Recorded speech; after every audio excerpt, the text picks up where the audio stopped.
Ahora el comité de organización presenta al doctor Guillermo Garelli, que es cirujano vascular y endovascular en Argentina. Él es presidente de la Sociedad Argentina de Cirugía Vascular y Cardiovascular. Es profesor principal en la Universidad Nacional de Córdoba. Es ponente internacional, autor de muchos artículos y es un genuino representante de América Latina en la cirugía endovascular. Es realmente una profunda satisfacción poder presentarlo esta noche en nuestro evento. Él va a disertar el tema de angioplastías de vasos tibiales en el pie diabético isquémico. Muchísimas gracias, doctor Garelli, porque sabemos que usted viene de otro evento académico que acaba de terminar y a pesar de eso está con nosotros. Le agradecemos muy especialmente esta gentileza suya. Bienvenido. Gracias, Julio. Queda en uso de la palabra. Tengo hasta la cena acá al lado mío. Si me daban 5 minutos más, cenaba.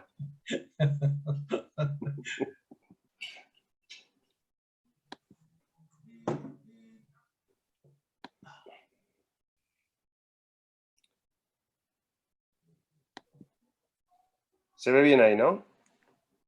Aún no.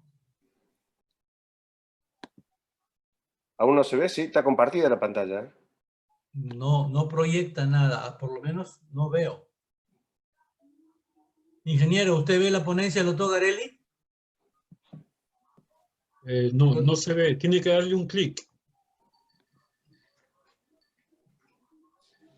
A lo mejor se está terminando de cargar, pero está... Yo la veo, ¿eh? Está compartida la pantalla, ¿eh? Un momentito, a lo mejor se está terminando de cargar. Sí. Es probable, ¿eh? A ver, si le da un clic. Sí. Para avanzar, ¿no? Yo avanzo, pero no lo cargo de nuevo, a ver. Puede ser que esté muy pesada la... A ver, la voy a... Ya estamos. Ahora ¿Está? sí, F5, Guillermo, F5. ¿Ahora sí? Aún no. Opa. A ver, voy a dejar de compartir y compartir de nuevo. Ok. Sí. Ya está, ya está. Sí. ¿Ahora sí? Listo. Sí. Ok. Bueno, gracias, Julio. Buenas noches. Gracias, Julio, por la hora. Disculpa. Tenemos diferencia horaria, no te puedo fallar, Julio. Así gracias. Que acá estamos. Bueno, estos son todos los lugares recién que presentaba que trabajo. Hace un rato me tocaba hablar sobre un tema también interesante que es angiosomas de miembros inferiores, porque no solamente existen en miembros inferiores. Y al final de la conferencia yo les mostré estos, que es de historia de la medicina, del año 1790, cómo se practicaban las amputaciones sin anestesia.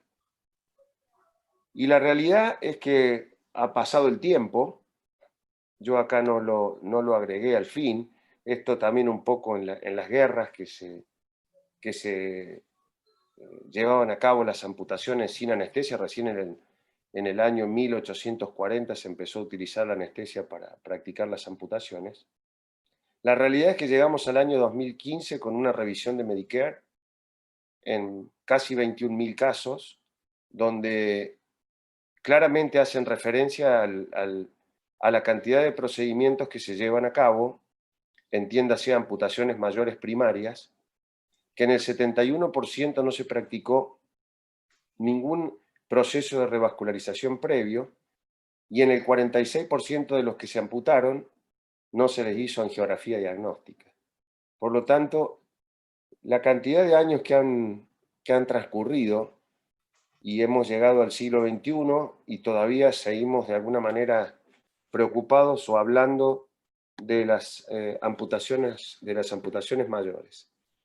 En este artículo en el Journal of Endovascular Therapy, que está publicado este año, habla de ser innovador, pero de alguna manera mantenernos clínicos o mantenernos desde el enfoque clínico a los pacientes con isquemia crítica de los miembros inferiores. Entonces, de alguna manera resume el trabajo diciendo que el arsenal terapéutico del intervencionista ha crecido de una forma realmente espectacular, sobre todo en miembros inferiores.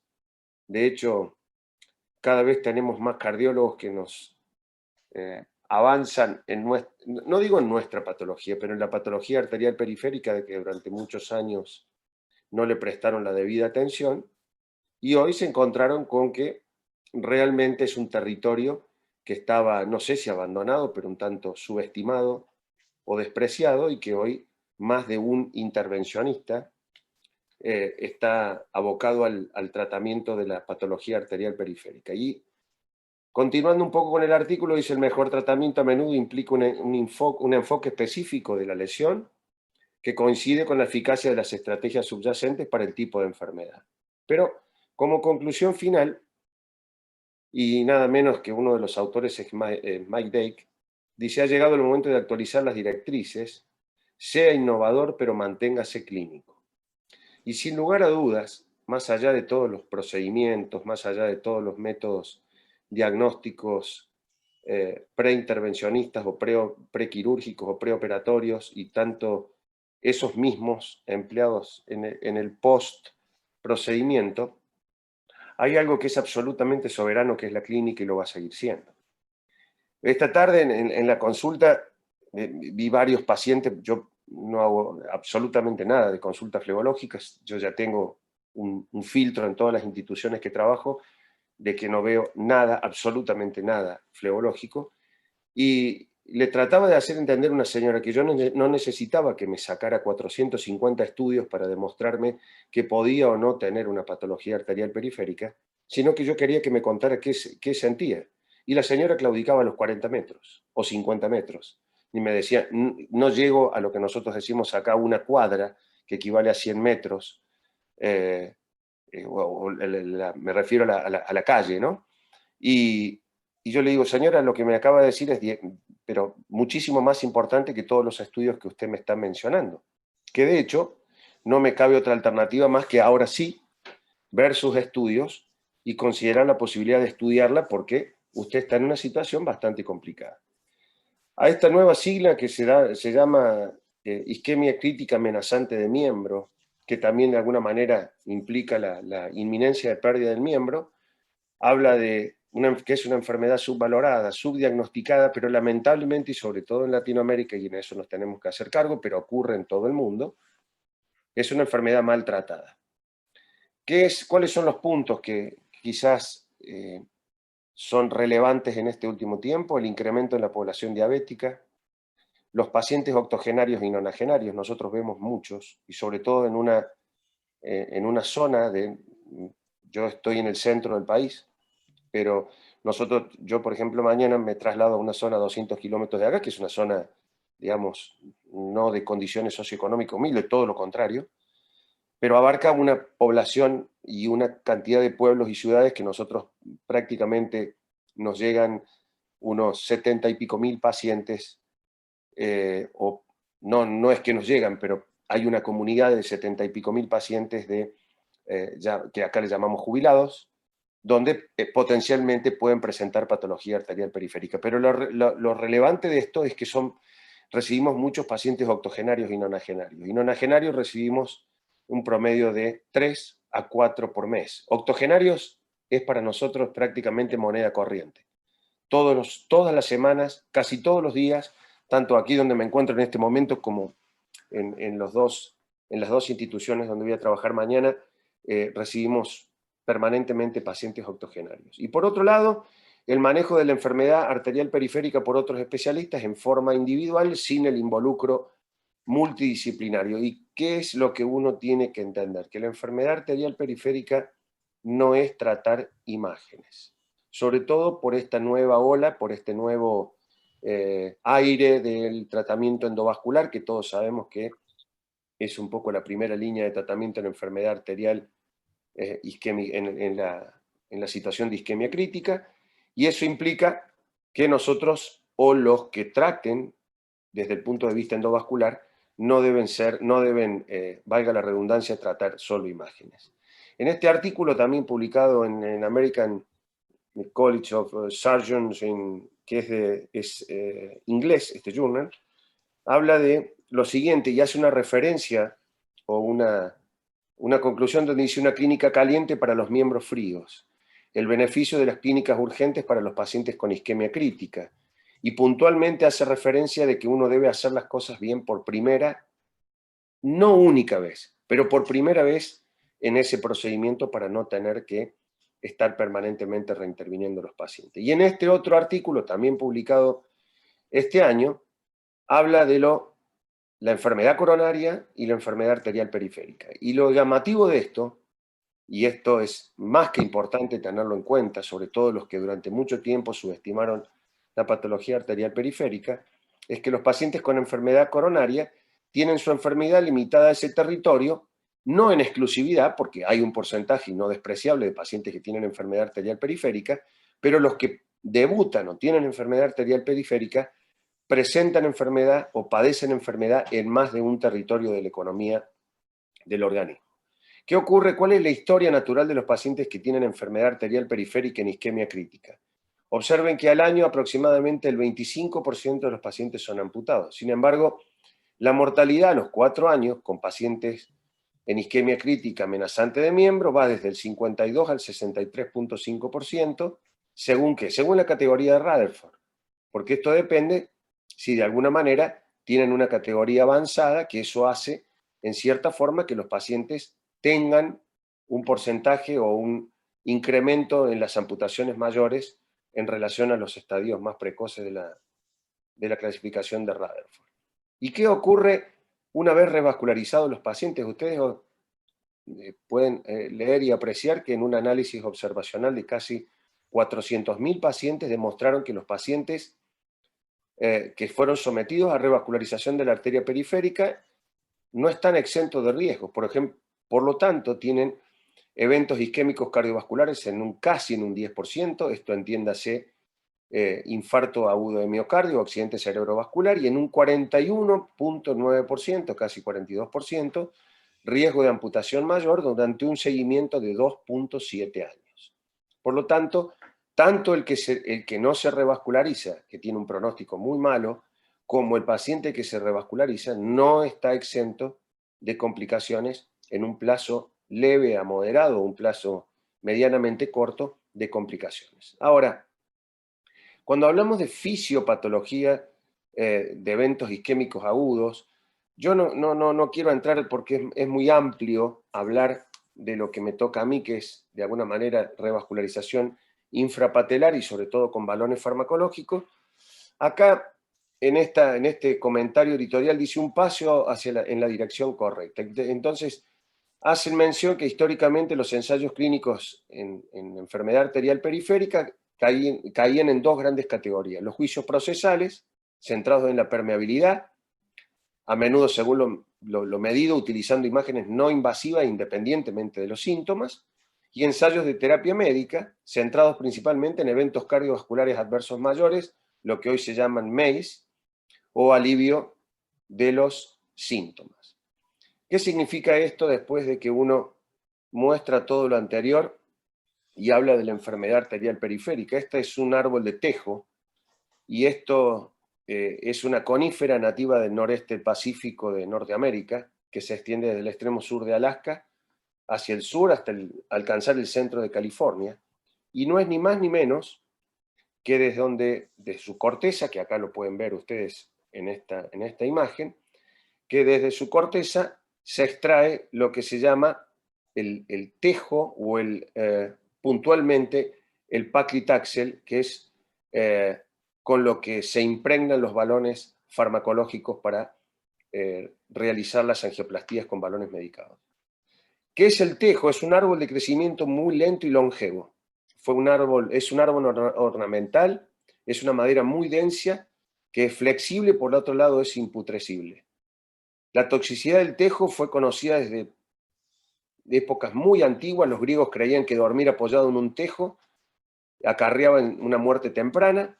El vino conservado en los barriles de madera de tejo se tornaban ponzoñosos, y los galos impregnaban las flechas con hojas frescas para hacerlas venenosas. Por lo tanto, si uno, y para ser un poco resumido, uno necesita extraer el taxol o el paclitaxel, para hacer de una manera más gráfica, se necesitaba la tala de numerosos árboles para obtener cantidades del producto, o sea que en Estados Unidos se talaron aproximadamente unos 12.000 árboles recién para obtener 2.5 kilogramos del producto. Por lo tanto, el taxol está presente en pequeñas cantidades en la corteza del tejo y requieren aproximadamente 3 kilogramos de corteza para aislar recién 300 miligramos de fármaco puro. Ahora, lo que seguramente acá muchos, si son cirujanos vasculares, van a poder apreciar es esto que ocurrió después del famoso metaanálisis de noviembre del 2018, que generó toda una revolución en el mundo con este cirujano vascular griego denominado Katsanos. Katsanos creo que nunca hubiese pensado que se iba a ser tan famoso en tan poco tiempo y que iba a generar tanto estudio en 10 meses, mucho más de lo que se generó en los últimos 10 años con respecto a los balones medicados, a los balones farmacológicos. Esta es la planta del tejo y este es el fruto del cual en algunos casos se puede extraer el paclitaxel. Ahora, ¿qué hizo realmente Katsanos? Como se dice acá en la Argentina, nos vino a pinchar el globo.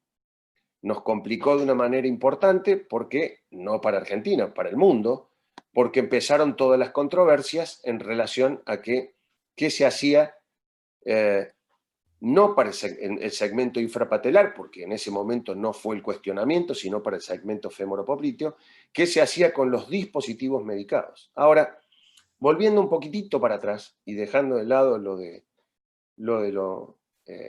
digamos, dispositivos medicados impregnados con paclitaxel, lo que tenemos que tener en cuenta es el concepto de tratar la enfermedad de la arteria periférica infrainguinal sin dejar implantes metálicos permanentes. ¿Y esto qué? ¿Cuál es el mensaje que hoy se trata de dejar? Que no se deje nada atrás para toda la vida, entiéndase stent. ¿Para qué? Para que se pueda reintentar. Es un interrogante el reintentar, pero es saber que es una posibilidad que el paciente tiene mucho más certera de que se pueda reintentar hacer una angioplastía en el caso de que no tenga stent implantado. Ahora, ¿qué ocurre en los pacientes con isquemia crítica amenazante de miembro y por qué uno se plantea el riesgo de utilizar balones medicados? Porque los pacientes con isquemia crítica tienen un mayor riesgo de restenosis que los pacientes que no presentan isquemia crítica. Las lesiones del segmento infrapopliteo tienen dos etiologías diferentes, la calcificación medial y la placa de ateroma intimal. Eso es distinto al comportamiento que tiene el segmento femoropopliteo. Por lo tanto, 2/3 de los pacientes tienen asociación con enfermedad femoropoplitea y solo 1/3 de los pacientes tienen enfermedad infrapoplitea aislada. Por lo tanto, si uno considera el segmento infrapopliteo, tenemos compromiso de la capa medial, las arterias son rígidas, los cambios reológicos en el flujo laminar llevan a la formación de trombos ateroma, etcétera, etcétera. Por lo tanto, el fenotipo de las lesiones ateroscleróticas es diferente en los distintos lechos vasculares. No es lo mismo en la enfermedad en la arteria coronaria, en la enfermedad aterosclerótica en la aorta, la enfermedad en la ilíaca, la enfermedad en el segmento femoropopliteo y por lo tanto tibial, y ahora también en las arterias del pie, ya sea arco plantar o arco pédico, que también es completamente distinto. Entonces la angioplastía con balón está asociada a 4 mecanismos que pueden llegar a fallar, que es la disección, la estenosis residual, el retroceso y la restenosis. ¿Qué es lo importante en el momento?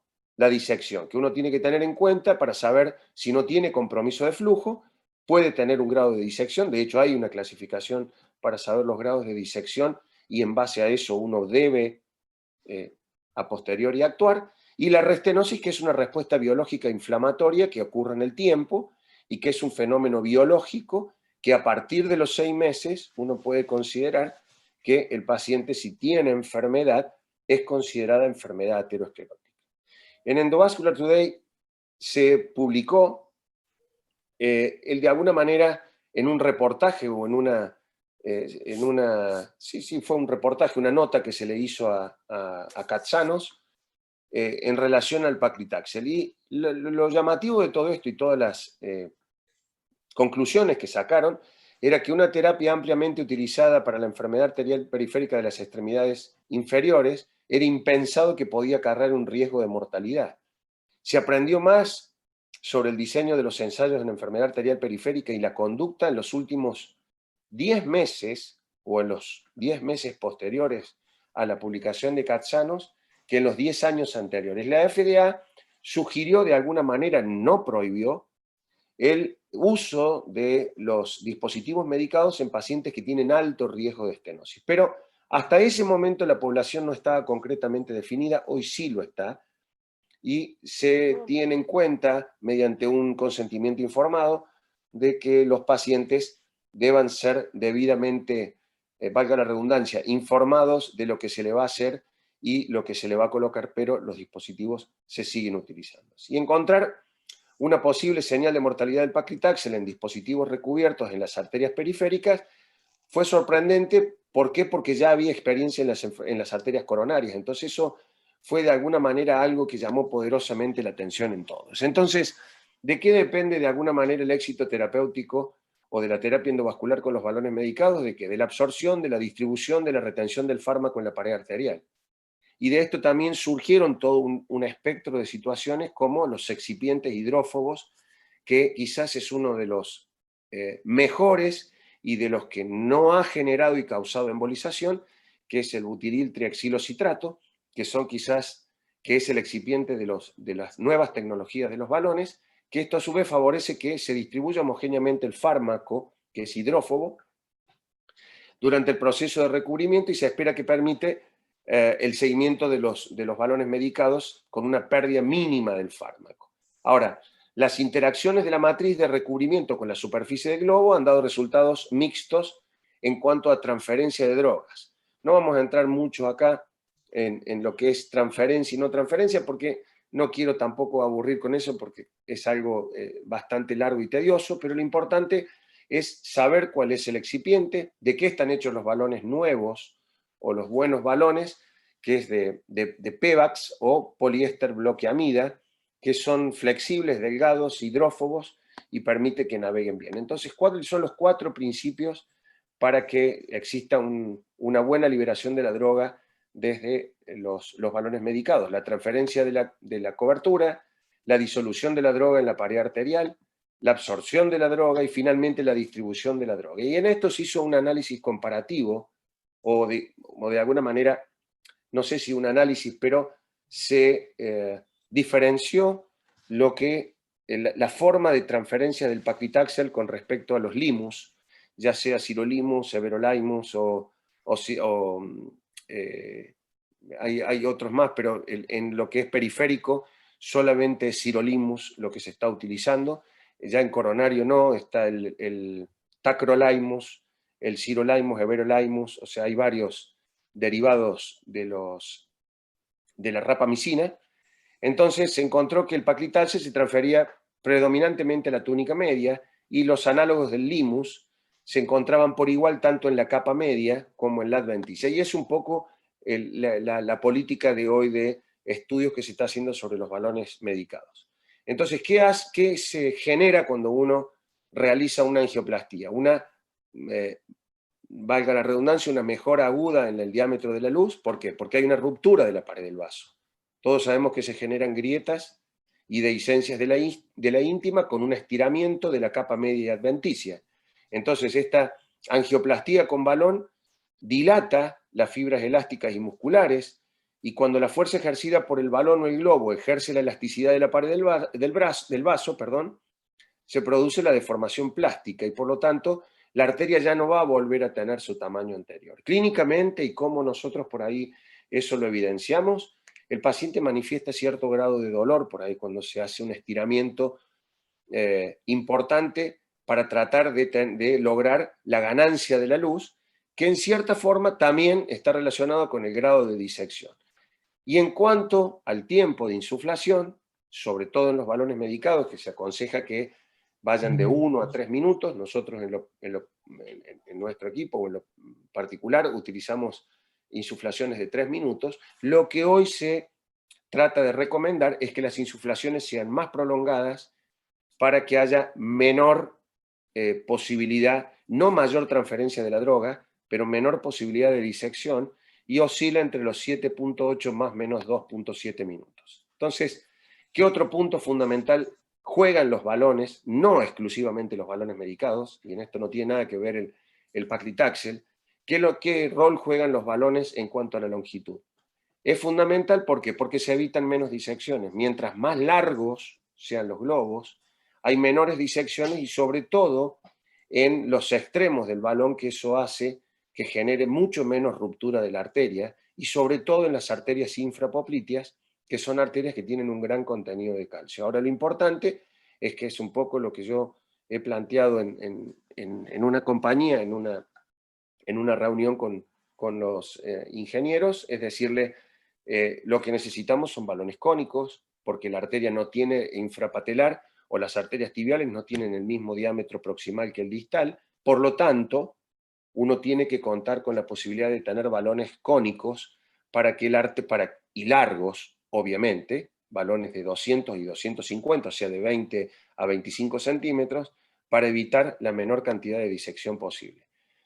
¿Cuál es el algoritmo para optimizar el tratamiento endovascular infrapatelar? La valoración de la calcificación es fundamental, el tamaño óptimo del balón, en eso hay que ser muy prolijo, la insuflación prolongada y el valor de la disección y el recoil, o sea, el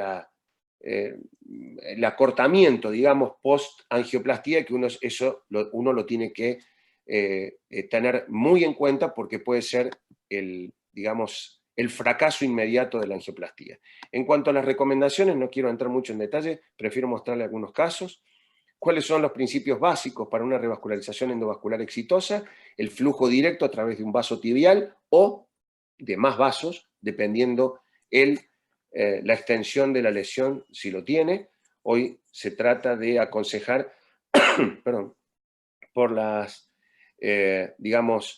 diferentes interconexiones que existen entre los angiosomas, que es un concepto bastante controvertido, tratar de revascularizar lo más que se pueda si tiene una lesión extensa, porque un angiosoma en forma indirecta puede ser el que genere la cicatrización fundamental de la lesión que tiene el paciente. Por otro lado, la recuperación y recanalización del arco plantar, si el paciente tiene una lesión plantar, no deliberadamente a todos recanalizarles el arco plantar, y por otro lado el angiosoma, que es un concepto en cierta forma que está un poco en controversia. Esto es solamente para mostrar algo, y quizás los que hacen cirugía vascular, que yo también la sigo haciendo convencional, no nos íbamos a imaginar todas estas pequeñas arterias que hoy íbamos a tener de tanto cuidado, íbamos a prestar tanta atención para revascularizar un enfermo, y que es el motivo por el cual se pueden recuperar los miembros dilatando todo esto. ¿Qué es lo que ocurre a nivel del pie? Porque hoy nos dedicamos al pie también, y es de suma importancia todos los arcos pédicos que sean completos cuando la arteria plantar y pedia están permeables y unidas, incompletos que tienen una arteria plantar y una arteria pedia pero no están unidas, y cuando lamentablemente el arco pédico está ausente, y esto en cierta forma es predictor tanto de amputación como predictor de muerte también, o sobrevida, o predictor de muerte, perdón, en los pacientes que no tienen arco plantar. Los sistemas de puntuación de calcificación, obviamente no voy a entrar en detalle con esto porque esto es sumamente complejo y tedioso, pero lo importante es saber qué ocurre en los vasos que tienen calcificaciones puntuales y los vasos que tienen calcificaciones circunferenciales. Los que tienen calcificaciones puntuales, uno puede considerar la posibilidad de un stenting selectivo, porque el sobredimensionamiento del vaso puede llegar a ocasionar disecciones graves, y los vasos con calcio circunferencial, el balón mostró un daño limitado en relación a cuando las calcificaciones son puntuales. Lo mismo, y esto es para nosotros, yo les diría que el ABC de saber o de tener una posibilidad de que la revascularización endovascular sea exitosa. La mayoría de las lesiones están en este grado, en la clasificación CTOP, que es el grado 2, que en este caso puntual, ustedes pueden observar en el 36.6%, que uno acá puntualmente tiene que hacer una punción anterógrada y retrógrada, es lo más común. Digamos, no es un procedimiento que se haga rutinario todos los días, pero digo, es la presentación más común.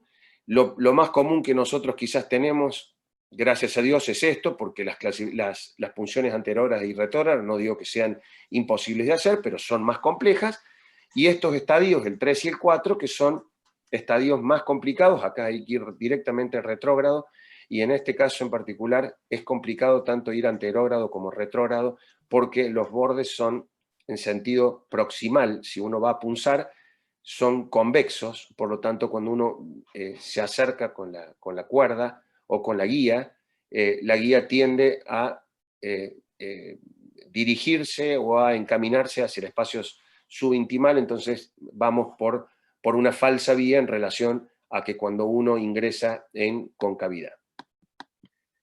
Interrogantes. ¿Debe ser utilizado a rutina los balones farmacológicos en todos los pacientes con isquemia crítica? No, no necesariamente, pero hay que evaluarlo a cada uno en particular. ¿Por qué se utilizan balones farmacológicos en pacientes con claudicación intermitente? Eso es un interrogante que por ahí yo todavía no lo puedo entender, no le encuentro sentido, y menos aún haciendo especial mención a la utilización de balones farmacológicos.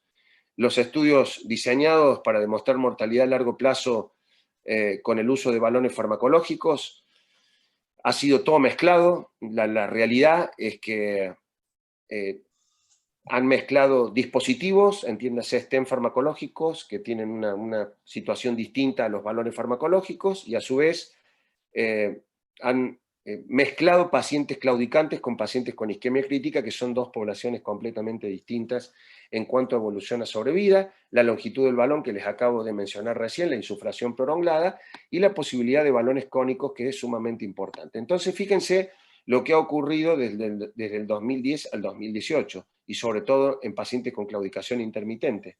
Ha aumentado el uso de balones farmacológicos del 4 al 48%, más de 10 veces.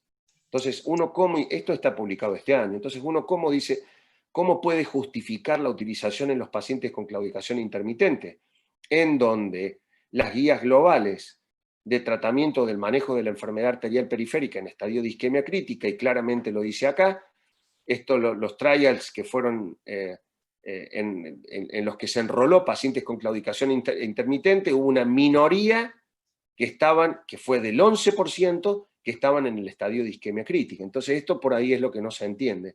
¿Por qué utilizar balones farmacológicos? Y a partir de todo el análisis de Cazzano surgieron toda una serie de más de 200 publicaciones, 250 y pico publicaciones se han hecho desde noviembre del 2018, y se les ha dado distintas denominaciones o distintos títulos a los artículos que se publicaron, y en este comentario en Cardiovascular and Interventional Radiology, el mismo Cazzano pone paclitaxel en enfermedad arterial periférica es culpable hasta que se demuestre su inocencia, o sea que claramente, pero hacen mención a la población con claudicación intermitente. Por lo tanto, yo, y creo que la mayoría en esto, nadie va a estar de acuerdo en utilizarlos. En otro comentario que hacen, o en otro editorial que hace este médico, quien está tratando de dispararle a la estrella del fútbol, y de alguna manera habla del metaanálisis de Cazzano, que claramente sufre de deficiencias metodológicas severas que no justifican el título, las conclusiones y el comportamiento de algunos médicos y compañías que consideraron al paclitaxel como uno de los mensajeros del diablo. Por lo tanto, eso hay que tenerlo muy en cuenta. Y en este artículo que ha sido publicado en American Heart Journal en Circulation, donde hace mención al incremento absoluto del 4.6% de mortalidad asociado al uso de paclitaxel. Claramente el metaanálisis de Cazzano hace referencia al incremento de la mortalidad a los 2 años y a los 5 años, pero cuando uno toma la referencia de los 5 años, realmente solo 3 artículos o 3 análisis se tienen en cuenta para el análisis de mortalidad. Y la tasa de mortalidad en los pacientes con isquemia crítica de 5 años es significativamente más alta que en los claudicantes, obviamente. Acá el artículo claramente en el editorial dice qué tan profundo debemos ir. Las clases de Rutherford del 4, 5 y 6 tienen 37, 52 y 63.5% de mortalidad respectivamente. Por lo tanto, la relación dosis-efecto, según lo sugerido por Cazzano, es importante enfatizar que en diferentes estudios los pacientes tuvieron mayor mortalidad en el grupo con balones comunes que en relación con los balones farmacológicos. Y en este otro comentario editorial que hace el doctor Frambit, habla claramente del aumento de la mortalidad en los pacientes tratados con dispositivos con drogas, y él se plantea un interrogante que es la aberración estadística o el efecto del paclitaxel. Y la lógica dictaría que es la primera, o sea que hay una aberración estadística. ¿Por qué? Porque fíjense que hace mención a los pacientes claudicantes. ¿Cómo manejan los médicos a los pacientes a diario? Y lo otro que hace mención es los claudicantes que se pueden beneficiar con tratamiento médico, no usar balones farmacológicos, pero tampoco los balones comunes. Ahora, en este mismo editorial, los dispositivos recubiertos de paclitaxel no aumentaron la mortalidad hasta los 600 días y hasta 4 años para los dispositivos STEN, entiéndase, que vienen recubiertos con paclitaxel. Entonces, ¿ha habido de alguna manera un cambio de señal de rojo a verde? No, la realidad es que, según el análisis de la FDA, aún no, pero ya les voy a mostrar en un ratito que ha sido publicado hace muy poquito, hace escasamente días, sobre la señal aparentemente de rojo a verde. Y entonces, en esto hacen de algunos críticas al metaanálisis de Katsanos, diciendo que los datos de mortalidad se calcularon en función de la intención de tratar. O sea, utilizaron el número de pacientes incluidos originalmente y no aquellos con el seguimiento real. Por lo tanto, la causa de muerte no disponibles, por lo tanto, no pudieron dar explicaciones sobre las posibles correlaciones que existían con los dispositivos. En esto voy a pasar un poquito más tarde, un poquito más adelante. El paclitaxel claramente es un inhibidor mitótico y todos sabemos que es una droga oncológica con una combinación hidrofóbica y lipofílica que confiere una mayor penetración en la pared. Hay 2 mecanismos moleculares subyacentes de acciones antiproliferativas a altas y bajas concentraciones, todos producen apoptosis en distintos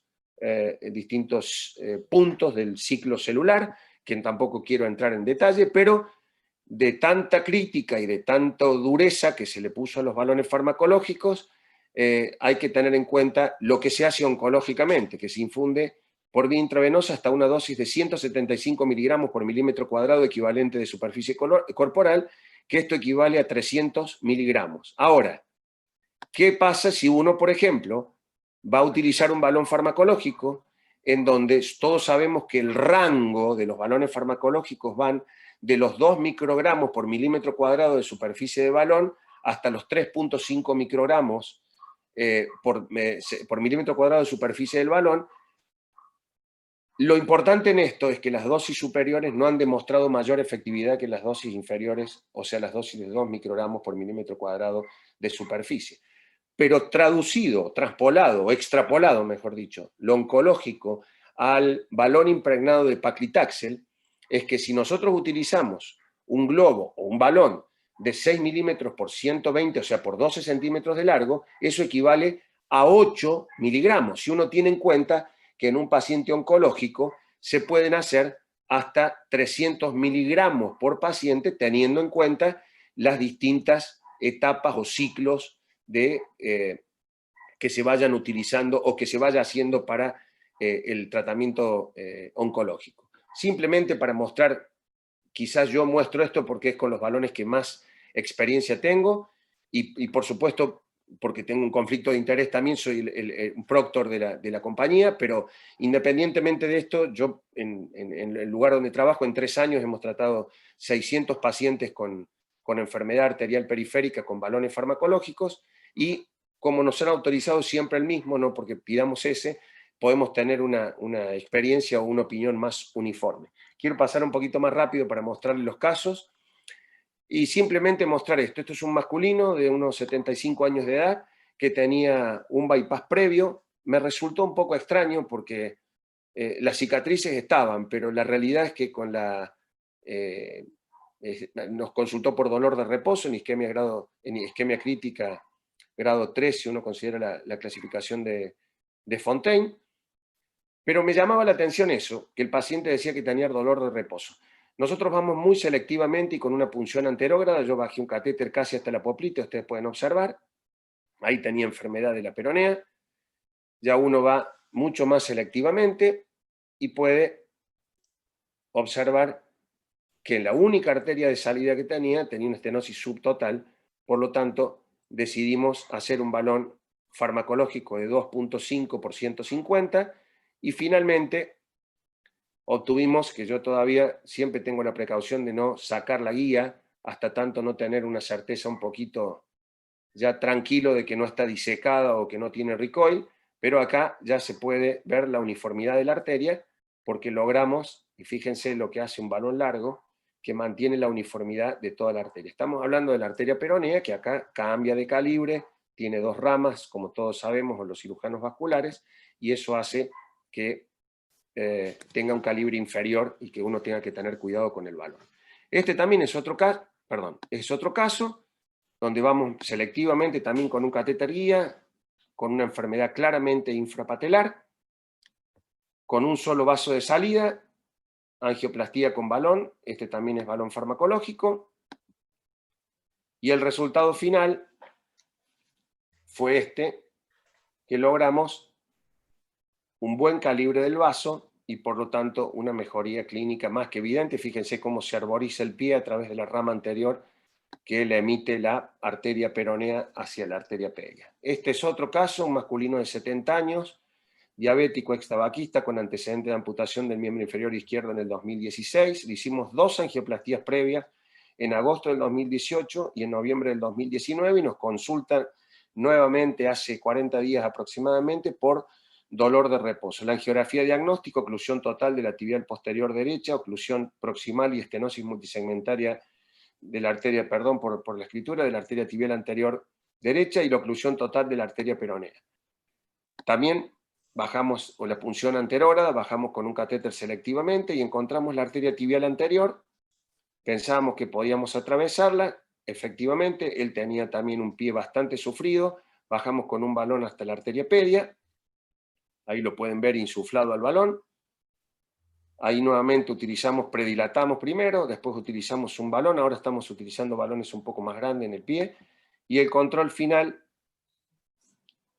que fue bastante satisfactorio, y que logramos abrirle ya por lo menos el arco pédico, y que el paciente mejorara clara y ostensiblemente. Y el último, en paciente de 80 años con dolor de reposo, lesiones necróticas en el pie, con antecedente bypass femoropopliteo con vena en el 2017 ocluido, y que nos consulta por un pie eritromélico con lesiones necróticas, con un AVI de 0,34, pulso femoral hipopliteo ausente, y le hicimos una angiografía diagnóstica a través de un acceso braquial, un acceso humeral, y encontramos oclusión de la arteria femoral superficial derecha, recanalización poplitea, tronco peroneo con estenosis severa, voy a ir un poquito más adelante, este era el pie de la paciente, entramos por el miembro superior izquierdo, posicionamos el introductor en la ilíaca externa derecha, hicimos la angiografía diagnóstica, oclusión de la femoral superficial, por supuesto no veíamos el bypass,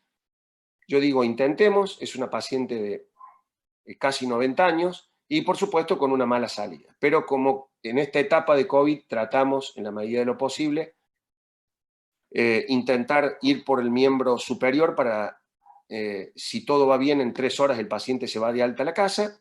Pudimos pasar fácilmente con la cuerda, la verdad no nos costó para nada. Llegamos hasta ahí, creíamos que podíamos llegar un poquito más, de hecho llegamos casi hasta el tronco tibio peroneo, dilatamos la arteria poplitea y femoral superficial, logramos que tuviese una buena luz y un muy buen flujo, ahí también terminamos de dilatarla.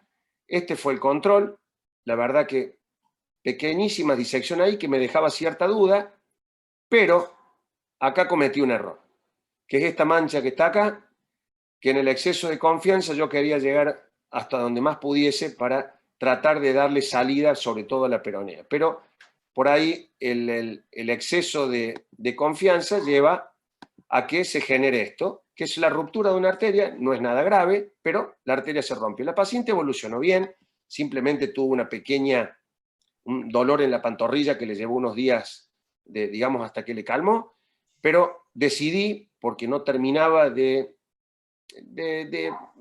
cesar el dolor de reposo, y eso para mí es sumamente importante, y la citamos a los 15 días y le hicimos una punción anterógrada ya en la arteria femoral. Ella vino así, o sea, ya vino con otro pie, que evidentemente le habíamos abierto el eje fémoro-popliteo, y nos encontramos con esto. Acá estaba la disección que yo había visto en la angioplastía anterior.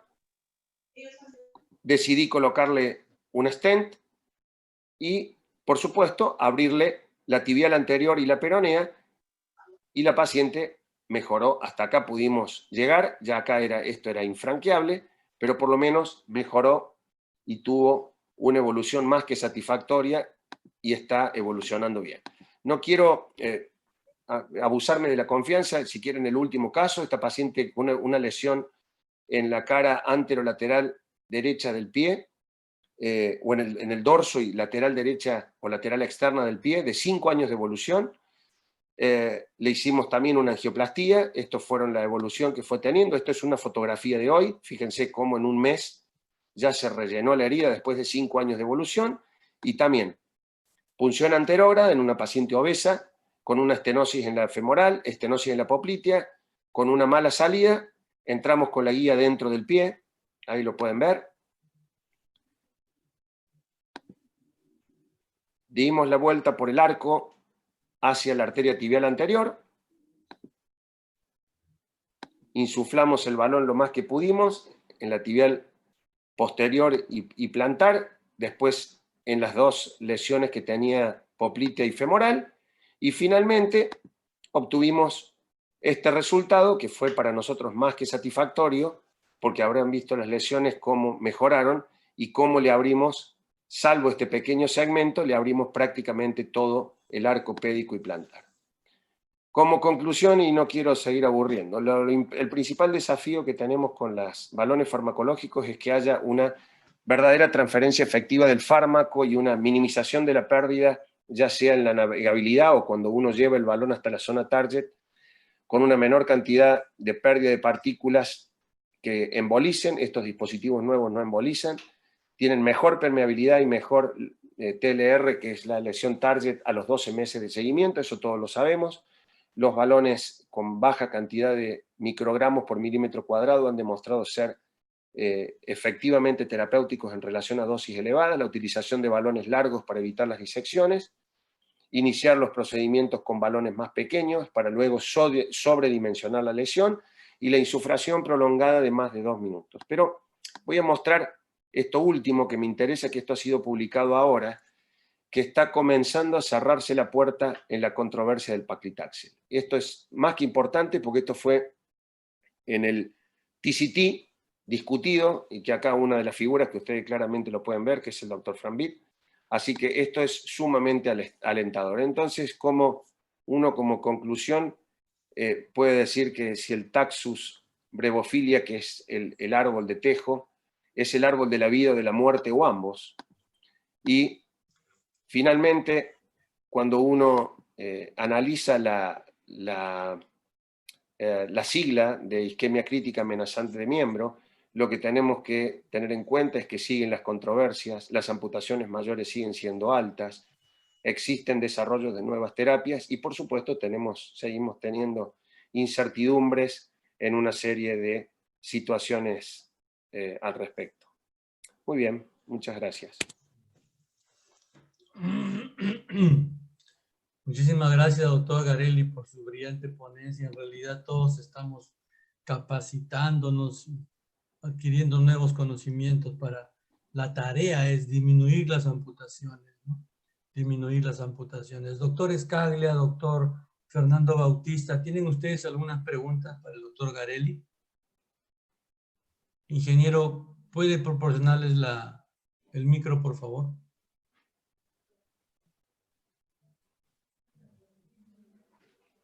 Doctor Scaglia. Está muteado, ¿eh? Ingeniero, ok. No. Doctor Scaglia, ¿alguna pregunta, algún comentario sobre la ponencia del doctor Garelli? Felicitarlo al doctor Garelli por la exposición, muy clara y impresionante los avances que están obteniendo a ese nivel de vasos. Una felicitaciones y un agradecimiento por sus enseñanzas. Claro. Doctor Bautista, ¿desea hacer uso de la palabra?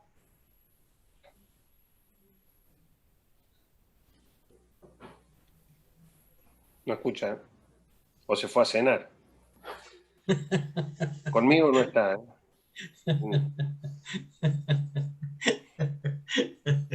Doctor Garelli. Conmigo no está. Yo tengo nada más que Coca-Cola, todavía no toqué el plato, ¿eh? Muy bien, muy bien. ¿Hay algún avance en cuanto a stents biodegradables para vasos infrapoplíteos?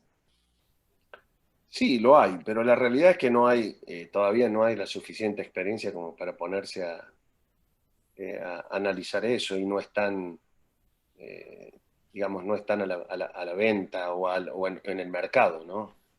Están en plena etapa de investigación, pero todavía no contamos con eso. Yo creo que el próximo paso que viene en este momento son los balones con limus, con sirolimus. Ajá, ajá. Ese es el próximo, sin lugar a dudas. Aunque van a tener que demostrar de que no hay una mayor mortalidad también, porque, a ver, siempre nos critican a los países de Latinoamérica, ¿no? Y en un momento cuando Katsanos hizo este metaanálisis que fue tan mencionado y tan referenciado en todos los trabajos y en los congresos y que fue todo un escándalo internacional, alguien por ahí dejó deslizar cuando todavía no existía, no estaba la pandemia, creo que está participando él en un ensayo con balones con limus. Ay, dije yo. Bueno, ya estamos mal, dije. Porque no era que esto fue un metaanálisis, no sé, es una apreciación personal, pero no sé si fue un metaanálisis sin sesgos o sin ningún tipo de tinción de parte de la industria o de quien fuese. Entonces, hoy me llama la atención, no porque sea un médico, digamos, prestigioso, que de hecho lo es, prestigiosísimo, y tuvo la valentía de hacer este metaanálisis, pero de pronto aparece en las investigaciones o en los balones recubiertos con limos. Entonces ahí ya a mí me dejó una cierta duda, digo, no habrá algún interés específicamente sobre esto por sobre el paclitaxel. Es raro, porque el metaanálisis no estuvo bien hecho, estuvo muy mal hecho, pero creó un manto de dudas que hasta el día de hoy, a mí la semana pasada me respondieron de un sistema de seguridad social de que la FDA había prohibido, digo no, ya empezamos a hacer la típica distorsión latinoamericana y sobre todo argentina, de empezar a mezclar todo y a decir la FDA no prohibió nada. Están claramente aprobados por el segmento femoropopliteo allá sugieren que se firme un consentimiento. Yo tengo amigos míos allá y me dicen, nosotros utilizamos balones farmacológicos sin problema. Lo que no está, digamos, para lo que no está indicado, pero se usa, es para el segmento infrapatelar. Todavía no está la aprobación de la FDA, pero los balones no están prohibidos, bajo ningún concepto. Y mortalidad tendría que haber visto a puñados, a montones tendría que haber visto, porque yo no tengo ya idea, he perdido el número de gente. Nosotros tenemos 5 centros de trabajo y hemos tratado hasta 25 pacientes por semana. No en este momento, menos, por todo el tema de la pandemia, pero en los próximos días yo tengo 9 pacientes para tratar. Algunos son quirúrgicos, tengo 2 quirúrgicos, pero el resto son con balones farmacológicos. Y yo deberíamos haber notado el incremento de la mortalidad, por lo menos en los primeros 2 años posterior a la angioplastía, y no lo hemos visto, bajo ningún concepto. Muy bien, muy bien. ¿Y su opinión, doctor, en cuanto al uso de la vena safena invertida para bypasses distales? Es Hasta la insuperable. pedia, hasta la tibial posterior, hasta la Es lo mejor platea. que hay. Yo creo que no no hay mejor conducto que la vena safena interna. No hay mejor procedimiento que un bypass con vena, no con prótesis. No hay mejor procedimiento. Eso lo hablábamos hace un rato en la otra webinar, o en la otra reunión de Zoom, donde había uno de mis ex compañeros de la residencia, que hemos sido todos discípulos del doctor Parodi, que él hablaba, y él es un defensor y con muy buen fundamento y con sustento bibliográfico de la utilización de la vena safena interna para pacientes que sabemos que todos nos tenemos que manejar también con el Beisil, ¿no? Que el paciente tiene que tener más de 2 años de sobrevida. No hablemos de arterialización venosa porque es un procedimiento de salvataje. Hablemos puntualmente de la indicación formal del bypass venoso. En la indicación formal del bypass venoso, el paciente tiene que tener más de 2 años de sobrevida, pero olvidémonos por un momento del Beisil y de todos los ensayos que se hayan publicado. Yo creo que no existe mejor procedimiento que el bypass venoso. No hay. El paciente después se le puede ocluir el bypass y si le cerró la lesión y ese paciente transcurrió un tiempo prudencial y estabilizó su miembro, ese paciente se le puede ocluir el bypass y estoy absolutamente convencido, y porque lo he visto, ya no soy joven, tengo 30 años de médico, que esos pacientes no pierden el miembro en su mayoría. No lo pierden. Si previamente se ha utilizado una vena como conducto para hacer un bypass quirúrgico. Yo no creo en las prótesis por debajo de la rodilla. Por más que le pongan heparina, rivaroxaban, dabigatran, y que les pongan vaselina, que les pongan lo que quieran ponerle, que hagan lo que quieran. No les creo absolutamente a nadie. No los creo. Pero sí a la vena safena. En cualquier lugar donde uno puede implantar una vena safena, es el mejor procedimiento que existe universalmente y no creo que pueda reemplazarse por otra cosa. Doctor Garelli, la doctora Paola Caldera le pregunta en su experiencia, ¿cuál es el beneficio efectivo de los balones medicados en vasos popliteos? De modo general, el resultado en su experiencia. ¿En los vasos infrapopliteo o en la poplitea? Infrapopliteos. A ver, es una muy buena pregunta. Yo diría que más que buena es excelente. Hay que ser completamente honesto cuando uno habla de angioplastías. Todos sabemos que si bien es la primera línea de tratamiento en el paciente con isquemia crítica, eso no lleva implícito o no implica o no significa que es el mejor método terapéutico. Eso hay que tenerlo claro. Es la primera línea de tratamiento. ¿Por qué? Porque todos sabemos que es menos invasivo, que el paciente al otro día puede prácticamente retomar su vida habitual, pero no quiere decir que sea el mejor tratamiento. Lo que yo creo que ha marcado la diferencia o ha traído un beneficio o un avance importante en el tratamiento de las arterias infrapatelares, y esto lo digo con total transparencia, a pesar de que utilizo balones farmacológicos en más. Puedo mostrarle bolsas que me trajeron hoy para que yo mañana me lleve a las otras clínicas a trabajar, me lo traen a mi casa para que yo haga de flete. Yo creo que lo que ha cambiado claramente el panorama ha sido la longitud de los balones, sin lugar a dudas. No tanto digamos, el fármaco en sí, la longitud de los balones, y creo que lo que va a cambiar mucho más aún es cuando se hagan balones cónicos. Creo que eso va a ser el cambio. Eso ha sido, para mí, el punto de inflexión del tratamiento de la patología infrapatelar. Porque la droga lo que hace es que durante el primer año tenga menor índice de restenosis con respecto a los balones no farmacológicos. Pero no es que tiene un beneficio a largo plazo. De hecho, yo les mostré un caso y les dije claramente, lo angioplastiamos 3 veces. Sigue teniendo su miembro, no es candidato a la cirugía. Y si contáramos solo con cirugía, ese hombre tampoco en este momento tendría su pierna.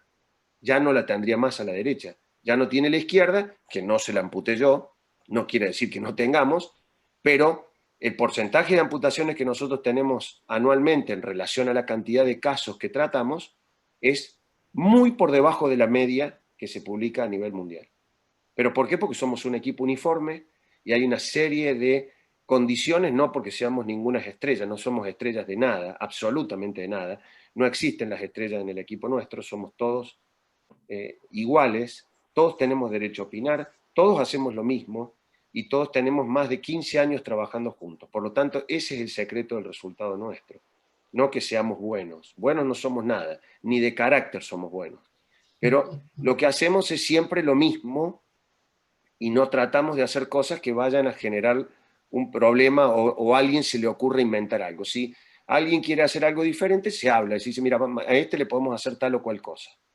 No somos pro-stent, menos en el segmento femoropopliteo, yo soy anti-stent, lo utilizo cuando lo debo utilizar porque considero que uno le genera un problema adicional y ni hablar en un paciente claudicante, me parece aberrante poner un stent, aberrante, pero lo hacen absolutamente, de rutina total.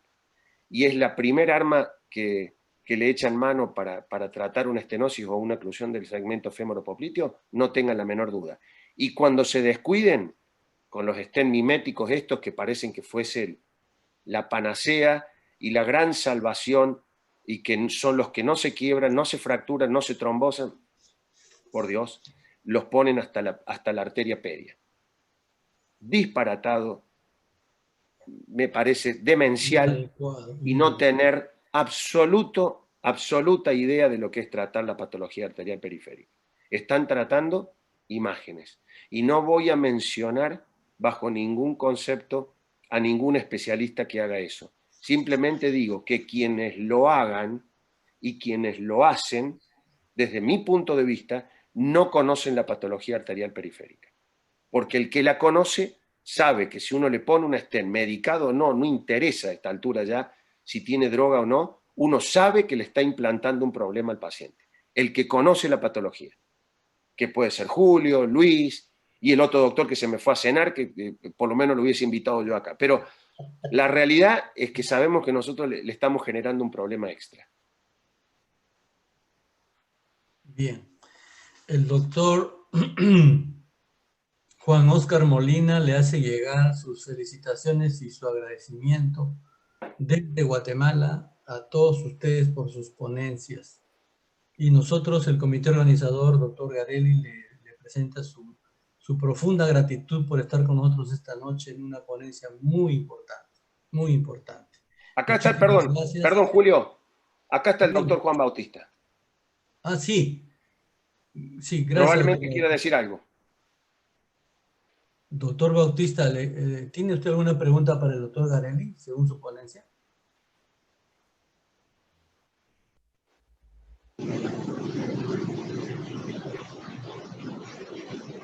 No tiene audio, doctor.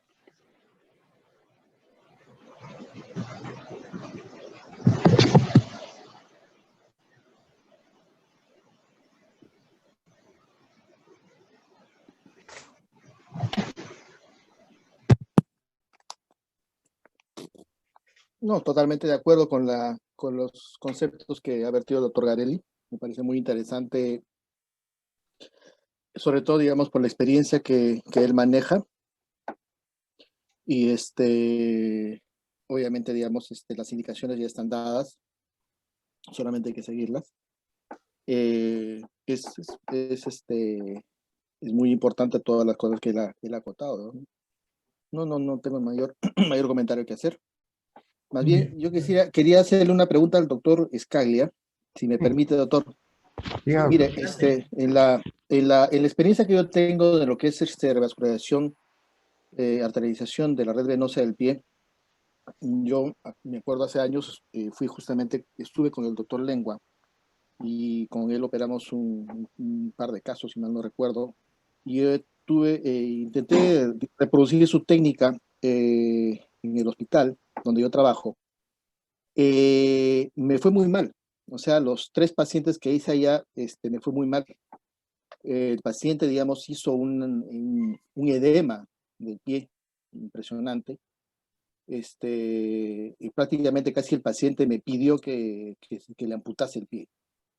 Entonces, quisiera yo preguntarle, digamos, si usted podría más o menos explicarme qué cosa es lo que sucedió. De repente, digamos, el paciente tenía asociado algún grado de enfermedad venosa, algo que pudo haber explicado, digamos, de que el paciente, digamos, evolucionara, digamos, de esa manera tan desfavorable, ¿no? Doctor, nosotros lo que hacemos es que ponemos un punto diferido en la safena receptora. El punto diferido es proximal.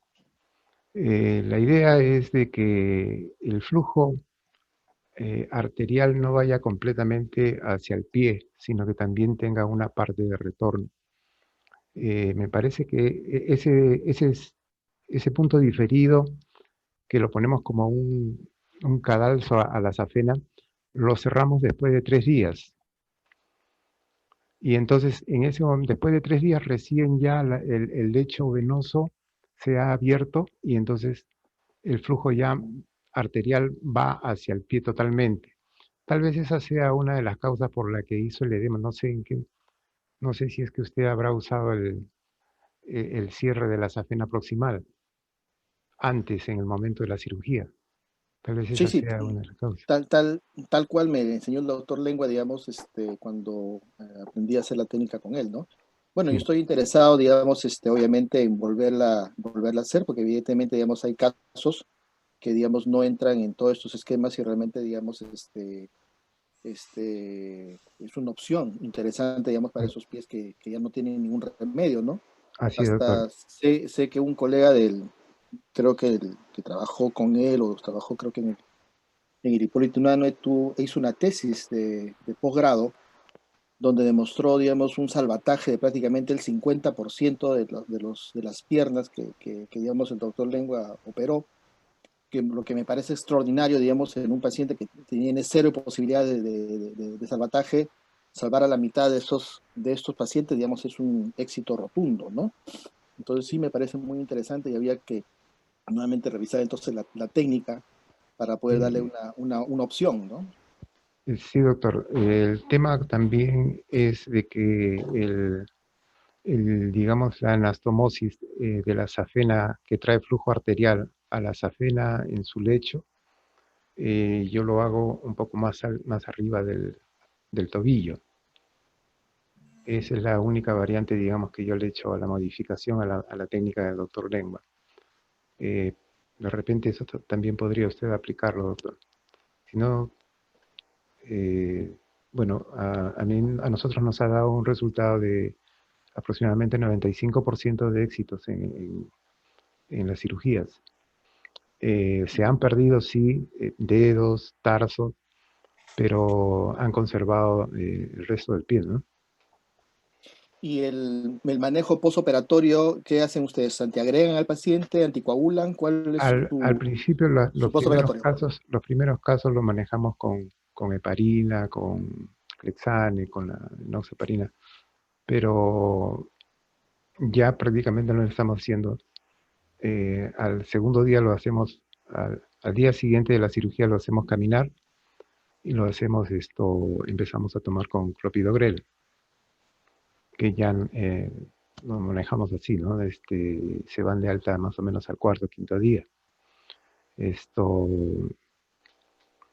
Después de esto no tenemos otras complicaciones. Encantado, doctor. El día que usted tenga la cirugía, no sé si me podría invitar para poder estar con usted y ver el caso. Sí, por supuesto, doctor. Le agradezco mucho su gentileza para poder acompañarnos nuevamente en ver. Estamos acá en Lima, no podemos ir donde el doctor ¿no? Garelli. No, el doctor Garelli no vamos a poder llegar, pero acá en Lima podemos encontrarlo. Pero acá hay vuelos directos a Lima, de donde vivo yo. Y Julio me hospeda. Muy bien, muy Encantado, bien. doctor. Bueno, Muchísimas gracias, doctores. Muy amable, gracias. Muchas gracias. Doctor Garelli, nuestro profundo agradecimiento. El comité organizador le va a hacer llegar el certificado de su participación académica esta noche.